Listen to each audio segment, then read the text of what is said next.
Welcome to the Meat and Blooms Read podcast. I'm here with Angus. Hello. Hi, Angus. Welcome. Angus, would you like to tell us a little bit about yourself? Maybe a quick bio or something? Yes, sure. Hello. My name is Angus Walker. I'm a partner, a solicitor at a law firm that is currently called Broadfield, although until last month it was called BDB Pitmans. I specialise in infrastructure projects, so getting planning permission for huge things like power stations, motorways, airports, that sort of thing. And more recently, I've expanded into biodiversity net gain. Amazing. It's a very topical subject and one that I have a keen interest on it, and hopefully will develop expertise on in the coming months and years. So tell me, what is the inspiration behind doing what you're doing? Well, I find law very interesting, but especially law with a political and environmental angle to it, which is why I got into these infrastructure projects in the first space. The government are always fiddling around with the politics of getting big projects up and running. They keep changing things, intervening. So that makes it very interesting. And this is a whole new legal regime in biodiversity net gain that was launched last year in February. Okay. So why did you get into biodiversity net gain as an area?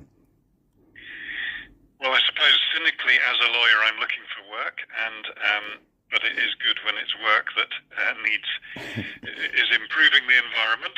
So it's a sort of double bonus there that biodiversity net gain was introduced on the 12th of February 2024 and is compulsory for all planning applications in England to above a certain size to improve the environment by either improving the land they're being built on or improve land somewhere else, such that the net improvement is at least 10% better than it was before they started building their development.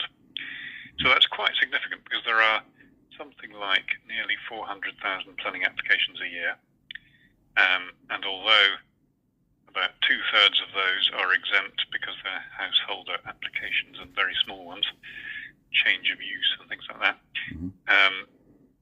there are going to be thousands and thousands of these every year, and they're all going to have to find some land somewhere to improve, because they usually won't be able to do it on site, because obviously they're building something on site instead of what's there at the moment. So that suggests to me there's going to be a big market for legal advice in this area. So far it seems to be proving the case, although it's rather slow to get going. Mm-hmm. Seems like an interesting opportunity. Seems like the market is about to boom.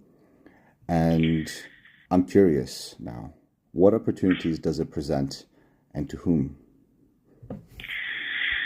Well, really the market splits into two areas. So if you are a developer or someone who's applying for planning permission, then it's a sort of negative issue for you usually, because you're going to have to spend more money on finding land to improve the habitat of.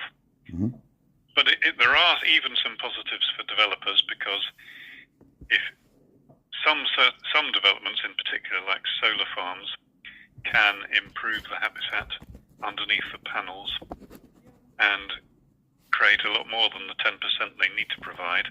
And so any excess they can offer to other developers and offset the cost of their development. But the real big advantages for the other big set of potential people affected by this regime is landowners who can offer land that they will improve the habitat on that land, and then developers can buy those improvements to offset to fulfill their obligation for their development. So if you don't have any land of your own outside your development, you've got to pay someone else to improve land somewhere else. It can be anywhere else in England, in fact, although there's a slight penalty for it being further away than the one you are developing in. But the government hopes, and indeed it seems to be the case, that a market in buying and selling these biodiversity units, as they are called, is being created. And there is, in fact, already a national register where all this land that people are developing, where people are improving the habitat on, can put the land on this register, and then it can gradually get allocated to developments. Okay. Seems like a lot of... Sorry, go on. Yeah, well, eventually there'll be thousands of parcels of land on this register. There are only 40 at the moment, which is an incredibly low number given that this regime has been compulsory for nearly a year. But I think the numbers are beginning to snowball and get much bigger. So eventually there'll be thousands of transactions going on of landowners offering land and developers taking land to fulfill this new obligation. Okay. That is also very interesting. And speaking on the transactions, I mean, I've worked on transactions previously as an economist, the Ministry of Justice, tracking them using big data analysis. But the other side of what an economist does is it connects with a lot of legal professionals. And so I'm wondering now, what legal advice is needed? That's a good question, because I'm a lawyer, so I'm interested in providing that advice. So, landowners offering land to put on this register for developers to use need to promise to create the new habitat on the land and maintain that improved habitat for at least 30 years. That's the minimum length of time, so that's quite a long time. And you can do this using one of two types of legal agreement. One is called a Section 106 agreement, which is a fairly familiar concept in planning, and the other is a new thing called a conservation covenant. And so those are legal contracts that need to be drawn up, and that's where I can help drafting those. And then the developer, even if they're providing their own biodiversity land somewhere, they still need to put the land, if it's not on the site that they're actually developing, then it still needs to go on the register and be secured by one of these agreements. And usually, if they are providing the new habitat even on site, although the land doesn't have to go on the register in that case, they do still need to secure it with one of these types of agreements. So there's going to be thousands of these agreements flying around. Each one, there are templates beginning to become available, but each development is unique. Each type of land is unique and will have special features that I can help, or others can as well. Then when a developer needs some land that's on the register, they will need to pay the landowner some money, and the landowner will then allocate their land to that development. So that will be another transaction that needs to be recorded in some sort of legal agreement as well. It seems to be getting to be called an allocation agreement. So just like they say, when the law gets complicated, the only people who benefit are the lawyers. So that's where I'm coming in to try and be one of those beneficiaries.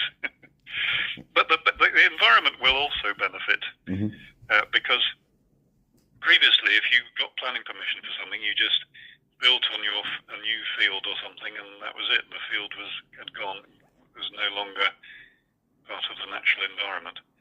But now, more than that field needs to be replaced, and so the amount of environmental improvement is going to skyrocket, hopefully, and the country will become a much more pleasant place, perhaps. Okay. We all want this country to be a better place, and hopefully the rest of the world can also be pleasant for everyone all around. Thank you so much, Angus, for coming on and sharing your insights and your knowledge and your expertise. You're welcome. Thank you.